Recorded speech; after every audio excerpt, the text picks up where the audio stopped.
কিছু শারীরিক সম্পর্ক সব কিছু হয়েছে, এমনকি স্যারের লোক আমি সব কিছু করছি।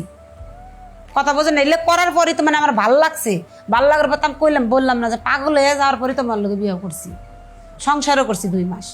কথা বোঝেন নাই? বুঝছেন কিছু ভাইয়া আমার কথা? পরে মনে করেন আমি ওই 2 মাস পরে আমার মনে করেন যে মাথার সেন্স চাইলো। আমি কই কিরে আমি এখানে কেন?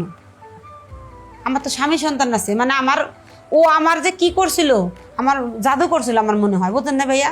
এরকম একটা। পরে হঠাৎ করে পরে আমি আমার বাড়িতে আসি, আমার শ্বশুর বাড়ি আসি। দুঃখের কপাল কি জানেন ভাই, আয়া দেখি আমার স্বামী আর একটা বিয়ে করা হয়েছে।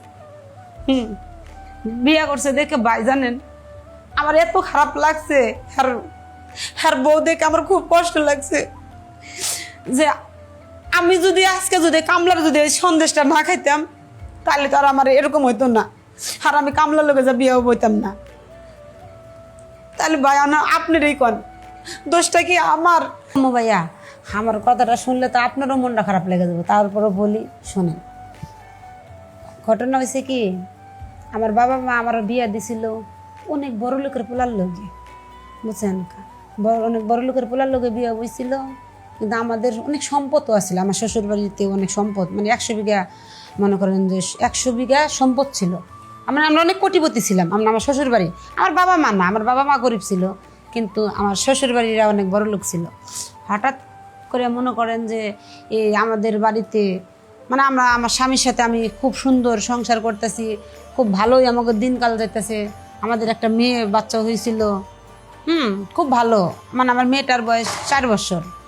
খুব আমরা ভালো আছি, খুব সুন্দর সুখে আছি। কিন্তু হঠাৎ করে আমাদের মনে করো ধানের সিজনে আসলো। পরে ধানের সিজন আসলে পরে আমার স্বামী করতেছে যে কামলা টামলা তো নিতে হবে হ্যান। পরে একটা কামলার সাথে ওর সাথে মানে আমাদের ফ্যামিলির সাথে খুব ভালো একটা সম্পর্ক ছিল। তার সেই কামলার বাড়ি হচ্ছে রংপুর। পরে ওই স্যারারে ফোন দিছে, দিয়ে বলছে কিরে তুই তাহলে আমাকে তো ধান কাটা পাচ্ছে, তাহলে আমাদের বাসায় আসিস। পরে স্যারা আবার আসছে। স্যারা আইলে পরে ভালোই, এবার মনে করেন যে এই 4-5 দিন হয়েছে ধান কাটতেছে, ইটি করতেছে, কিন্তু স্যারার ব্যবহারও ভালো দেখলাম। মানে কামলা তো বোঝেন তো, কামলার সাথে তো ভালো ব্যবহার করতে হবে, তাছাড়া তোরা ঠিক মতো কাজ করবে না।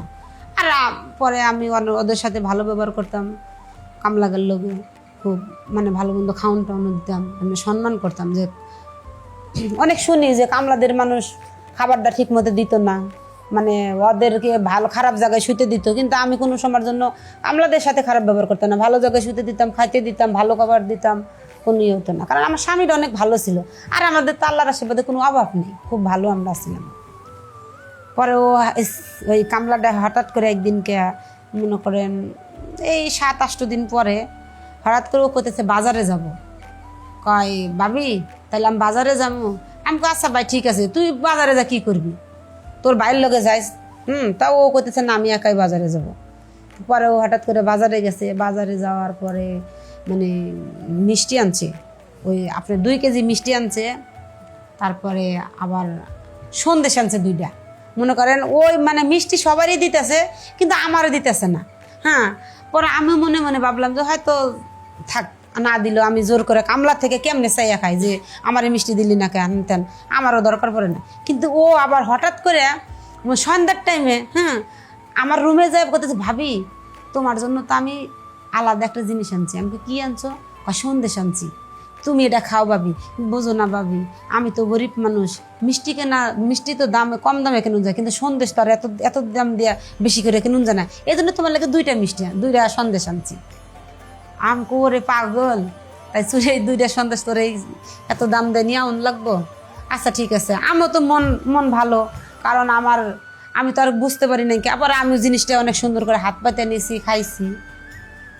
খাওয়ার পরে হয়েছে কি ভাইয়া জানেন, মানে ঠিক 5-7 মিনিট পরেই আমার মনে করেন যে স্যারার মানে ওই কামলার প্রতি মানে আমি এমন একটাই টাস্কি খেয়ে গেলাম গা, ওরা আমার চোহের খুব ভালো লাগতেছে, মানে ওরা আমার ভালো লেগে গেছে গা।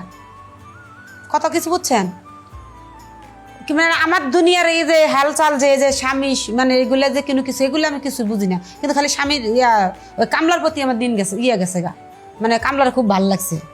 পরে আমি ওই যে মনে করেন যে যে ইয়া ওই ছেঁড়া যে মিষ্টিটা যে খাওয়াইছে ওই যে সন্দেশ খাওয়াইছে যে ওই সন্দেশ খাওয়ার পরে মনে করেন আমি ওর প্রতি দিল দেওয়ানা হয়ে গেছি, এমন কি যে আমি বাড়ি ছেড়ে চলে গেছি গা ভাইয়া, বুঝছেন?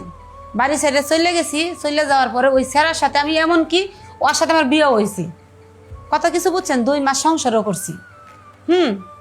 এমনি তো সংসার করতেছি টি করতেছি, কিন্তু হঠাৎ করে মনে করেন যে আমার একটা মাথার ভিতরে একটা সেন্স আইলো যে কিরে আমি এখানে কেন, আর আমি কামলার সাথে কে না, আমার বাড়ির থেকে আমি চলে গেছি গা, মানে আমার শ্বশুর বাড়ির থেকে ওই কামলার লোকে চলে গেছি, যা অলরেডি ছেলের লোক আমার বিয়েও হয়েছে। 2 মাস পরে আমার এই কাহিনীটা, মানে আমার মাথার বেরেন 2 মাস পরে আইছি যে আমি এই কামলার সাথে কেন, আর কামলার লোক আমি বিয়েও করছি, এর একটা কথা হয়। কিন্তু পরবর্তী আমি ভাবতেছি কিরে আমার তো স্বামী সন্তান আছে, আমার মাইয়া আছে, আমি তাদের রেখে এই কামলার লাগে কেমনে আইলাম, মানে এরকম আমার একটা থাকলো। পরে মনে করেন যে ভাইয়া আমি সত্য কথা কই, আমার ওইখান থেকে মানে ওই সারা গোবার হ্যাঁ হয়েছিল মানে ওগুলা মানে আমার সবকিছু শারীরিক সম্পর্ক সবকিছু হয়েছে, এমনকি স্যারের লোক আমি সবকিছু করছি, কথা বোঝেন না? এলে করার পরই তো মানে আমার ভাল লাগছে, ভাল লাগার পর আমি বললাম না যে পাগল হয়ে যাওয়ার পরই তো আমার লোকে বিয়ে করছি, সংসারও করছি 2 মাস, কথা বোঝেন নাই? বুঝছেন কিছু ভাইয়া আমার কথা? পরে মনে করেন আমি ওই 2 মাস পরে আমার মনে করেন যে মাথার সেন্স চাইলো, আমি কই কিরে আমি এখানে কেন, আমার তো স্বামী সন্তান আছে, মানে আমার যে কি করছিল, আমার জাদু করছিল আমার মনে হয়, বুঝলেন না ভাইয়া? এরকম একটা পরে হঠাৎ করে পরে আমি আমার বাড়িতে আসি, আমার শ্বশুর বাড়ি আসি, দুঃখের কপাল কি জানেন ভাই, আয়া দেখি আমার স্বামী আর একটা বিয়ে করা হয়েছে। বিয়ে করছে দেখে ভাই জানেন আমার এত খারাপ লাগছে, আর বউ দেখে আমার খুব কষ্ট লাগছে যে আমি যদি আজকে যদি কামলার যদি এই সন্দেশটা না খাইতাম তাহলে তো আর আমার এরকম হইতো না, আর আমি কামলার লোকে যা বিয়েও বইতাম না। তাহলে ভাই না আপনারই কোন দোষটা কি আমার? ওর সাথে আমি অনেক খারাপ ব্যবহার করছি, যে তুই আমার সাথে কেন আমার লোকে এমন 2 নাম্বারই করছি। ও বলছে যে আমাকে বলে ভালো লেগে গেছে, এই জন্য ও সন্দেশ খাওয়াইয়া ও মানে জাদু করছে, জাদু করে আমার নিয়ে এটি করছে। তাহলে আপনি কোন ভাই দোষটা কি আমার না আপনারা নিজেই কোন কার দোষ? মানে জামার পাও ধরে কানছি টানছি, মেয়ে আছে তো বুঝেন না, আমার স্বামীটা আবার ভালো ছিল কিন্তু আমার বার করে দিতে চায় নাই, তারপরেও মনে করেন যে ওই স্বামীর যে ভালোবাসা ওটা মনে আর পাবো না ভাই। মানে আপনি বোঝেন আমি এখন কি করবো ভাই, আমি এখন বাপের বাড়িতে আছি।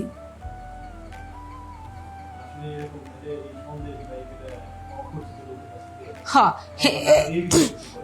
এটাই মনে করেন একটা কথা কি যে এই যে যেমন মানুষ রাস্তাঘাটে যায়, রাস্তাঘাটে কেউ মানুষ আমার মতন কোনো ভুল করবেন না, কোনো কামলা তো দূরের কথা, কোনো মানুষের অপরিচিত মানুষের কোনো জিনিস খাওয়া নিষেধ, কারণ খাইলে পরে ঠিক আমার মতন হইব, আমার মতন পরিচিতি হইব, তো এগুলোর দরকার নেই ভাই। আপনারা সকালে থেকে